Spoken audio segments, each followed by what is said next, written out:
Shakasat. Welcome to the Mundari cattle camp. Everyone here knows there's going to be a dance today, but the real question is, what time does the dance begin? Stay tuned because this is about to get interesting. We are just a few kilometers outside of Juba in the heart of Mundari land, at one of their famous cattle camps. The Mundari people are one of the many cattle-keeping tribes of South Sudan. These cattle camps are scattered across the country, forming a vital part of the culture and livelihood of the people here. The significance of cattle in Mundari culture. Among the 64 tribes in South Sudan, nearly 90% belong to the Nilotic group of languages, many of whom are pastoralists. For communities like the Mundari, wealth isn't counted in cash, it's measured in cattle.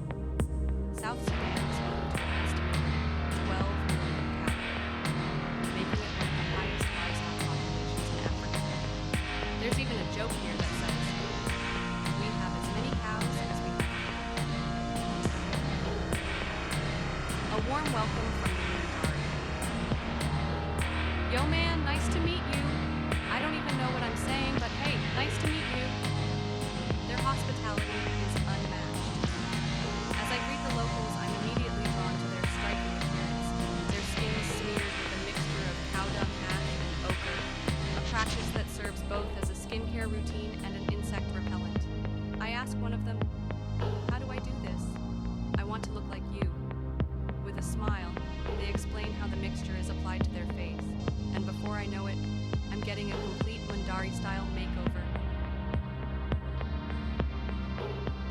The nomadic lifestyle. Unlike city dwellers, the Mundari are nomads. They move from place to place in search of fresh pasture and water for their cattle. Once the grass here is finished, they already know where to go next. This constant movement is essential because their herds are massive and they need to ensure there's enough food and water for them. So all these cows, are they owned by one person or multiple families? They belong to different families. Even young kids here own cows. Imagine that. Children in the Mundari community are born into wealth, owning their own cattle from a young age. Meanwhile, here I am without even a single cow. The role of cattle in marriage. Cattle play a central role in every aspect of life here, from food to healthcare to marriage. If someone falls sick, they sell a cow to pay for hospital treatment. To pay for school fees, sell a cow. To get married, you need cows. In fact, a girl's dowry is paid entirely in cattle. So if a girl gets married, how many cows does her family receive? It depends, but it can be 80, 90, even 100 cows.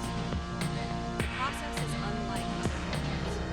The woman leaves her family home to join her husband's house without formal discussions between families. Only after she is moved do the elders step in to negotiate the number of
and cattle in this camp alone. Their wealth is undeniable.